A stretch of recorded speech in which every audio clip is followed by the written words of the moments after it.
Okay, this is how you make an old fashioned. I'll tell you what you need. Some whiskey.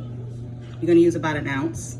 I don't measure, so I just sort of eyeball it. So like a 4 count, roughly.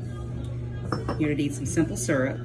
This is dark because it's turbinado. It's the darker sugar or the more coarse sugar, but you use any kind of simple syrup that you have. Angostura bitters, orange bitters, and an orange. I'll tell you what to do with it afterwards.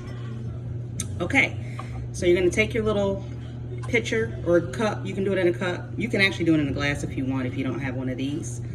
So you're gonna take your ounce or 2 ounces, ounce to 2 ounces, depends on how strong you want it. So I'll do like a 4 count. 1, 2, 3, 4. Then you add your simple syrup. And I usually, it depends on how sweet you want it. I usually do like a 1, 2, 1, 2. I know you add a little bit more, make it a little bit sweeter. Okay. Then you're gonna take your Angostura bitters, and you only need a couple of dashes, 2 to 3 dashes roughly. So you're gonna go 1, 2, 3. That's about it.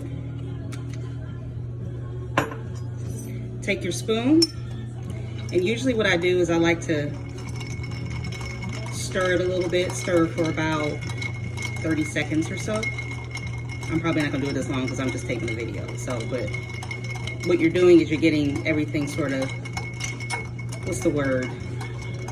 Marinated, I guess. That may be the best way to describe it. But yeah, just so you get the, the liquor and the sugar and the bitters, get that all mixed up with the ice. Then you'll take your strainer. And I like the big cubes, but you can, if you have just regular ice cubes, you can do that as well. So then you just pour it into your glass. Now it's not gonna be a full glass because again, you're pretty much drinking straight whiskey with a touch of sugar and a touch of bitters. So it's a nice, it's a sipping drink. So it's not something you just guzzle down. So for the finishing touch, you're gonna take an orange, and you're basically just gonna take an orange peel. And I know you guys have probably seen this at the bars, which I think is pretty cool. So you just basically peel off a little bit, and you're gonna do a little twist. When you do that, you get all the oils from the skin off of your orange. And it's sort of, I usually try to do it in the glass. You get a little bit of that essence from the orange. And then you just kind of run it around like that because you get a little bit of the flavor, and you just plop it in your glass. And there you have an old fashioned. Cheers.